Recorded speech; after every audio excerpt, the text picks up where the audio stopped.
Iran ने अमेरिकी सेना को निशाना बनाते हुए अपनी नई मिसाइल और ड्रोन लॉन्च के फुटेज भी जारी कर दिए हैं। बहरीन, जॉर्डन और कुवैत में अमेरिकी ठिकानों पर हमले किए गए हैं। कुवैत के डीसैलिनेशन प्लांट को भी टारगेट किया गया है। देखिए, यहाँ स्ट्रैटेजी बदली गई है, हमले और सटीक भी हो रहे हैं, इंटेंसिटी भी ज्यादा है। और ये देखिए, इससे जुड़ी तस्वीरें आपको दिखा रहे हैं जहां कुवैत के डीसैलिनेशन प्लांट को टारगेट किया गया है, निशाना बनाया गया है।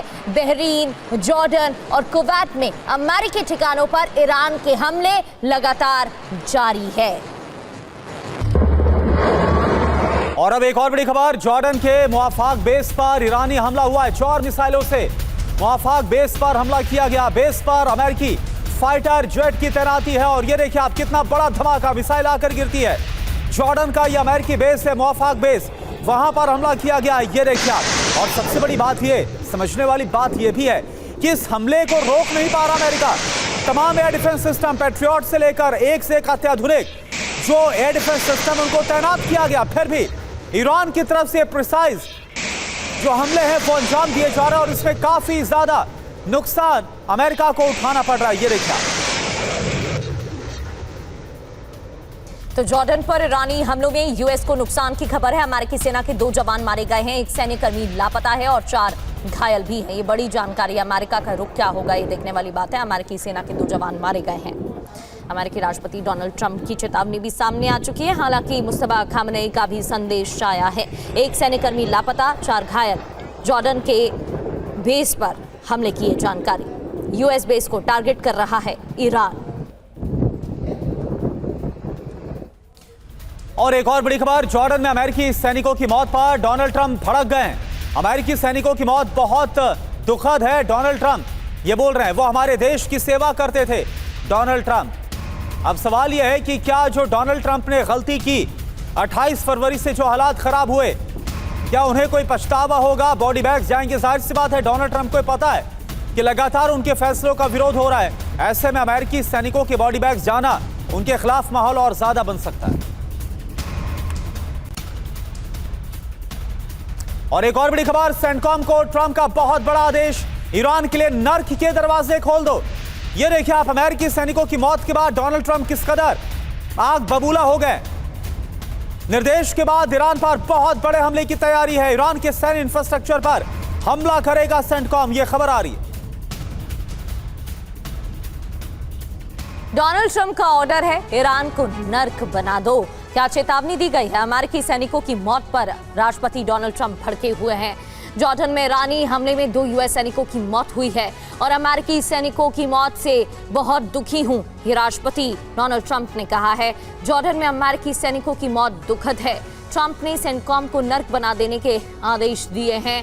ईरान को लेकर ये बयान दिया गया है, ईरान के पास परमाणु हथियार नहीं हो सकता। एक बार फिर से ये बात भी डोनाल्ड ट्रंप की तरफ से दोहराई गई है। संजय भारद्वाज सर, अमेरिकी राष्ट्रपति साफ तौर पर चेतावनी दे चुके हैं। कल उनका एक बयान सामने आया है जहां वो कह रहे हैं कि ईरान को नर्क बना दिया जाएगा। 2 अमेरिकी सैनिकों की मौत की खबर है। इस बलिदान को ऐसे तो जाने नहीं देंगे अमेरिकी राष्ट्रपति, और साफ है कुछ बड़ा भी हो सकता है। इसे आप कैसे देख रहे हैं सर? प्रगति, धन्यवाद। देखिए, पहली बात तो ये है कि डोनाल्ड ट्रंप जो एक ओपिनियन जो मैंडेट है वो अमेरिका में पहले से ही खो चुके हैं। उनका बहुत ग्राफ नीचे चला गया है। तो ये बात मान के चलो, उसमें ये जिस तरीके से अमेरिकन फौजियों की जो मौत हुई है वो और उसके ग्राफ को नीचे ले जाएगा। लेकिन एक बात, दूसरी बात यह है कि इससे पहले का फेलियर भी आप देखिए कि जो नेगोशिएशंस हुआ, जो डिप्लोमेटिक एक क्लेम किया जा रहा था कि हम MOU पे पहुंच चुके हैं, वो भी फेल हो गया। और उसमें दिख रहा है कि आज के दिन डिप्लोमेसी फेल हो गई। उसका एक बहुत बड़ा फैक्टर ये है कि जो मीडिएशन जो कर रहे थे, जो कंट्रीज़ थे, वो अपने आप में बहुत वीक थे और वो खोखले देश थे।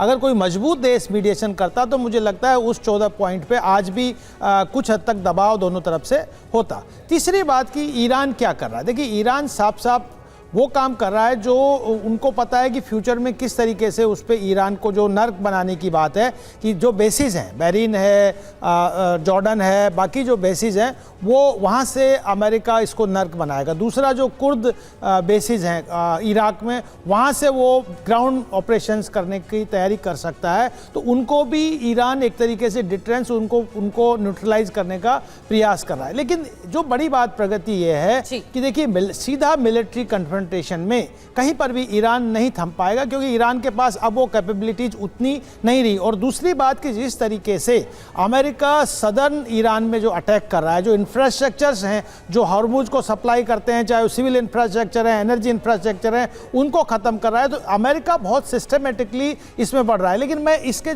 मुझे चिंता किस बात की है कि या तो पूरा गल्फ में वॉर छिड़ेगा या फिर इस तरीके अगर ईरान बिल्कुल नर्क बन गया तो यहाँ पर क्या होगा, इंसर्जेंसी शुरू हो जाएगी, टेररिज्म शुरू हो जाएगा और वो फिर दोबारा से मिडिल ईस्ट में एक अशांति बना देगा। जैसे कि आप हिजबुल्लाह है, हुती है, ये जो फोर्सेस काम कर रही हैं, हमास है, ये काम कर रही है, वो ईरान एक कंट्री के रूप में काम करेगा। तो मुझे लगता है कि जब तक कोई एक कॉन्क्रीट सॉल्यूशंस और डिप्लोमेटिक इनिशिएटिव्स नहीं होता और उसमें दुनिया की ताकतों को, भारत जैसी ताकतों को अगर शामिल नहीं करेंगे तो कोई भी पार्टी दबाव में नहीं आएगी। मुझे लगता है उन कंट्रीज़ को शामिल करना चाहिए जो रूल बेस्ड इंटरनेशनल सिस्टम की बात करते हैं और रूल के आधार पे इन चीज़ों को दबाव बना के इंप्लीमेंट करना चाहते हैं। अदरवाइज क्या होगा भारद्वाज सर, और ये बड़ी बात आपने कही है, क्योंकि देखिए अगर अमेरिका की तरफ से ऑल आउट वॉर को छेड़ दिया जाता है तो ईरान भी क्या शांत बैठेगा? क्या ईरान की तरफ से फिर ऑल आउट हमले पूरे खाड़ी देशों पर नहीं कर दिए जाएंगे? ये भी अपने आप में एक बड़ा सवाल है।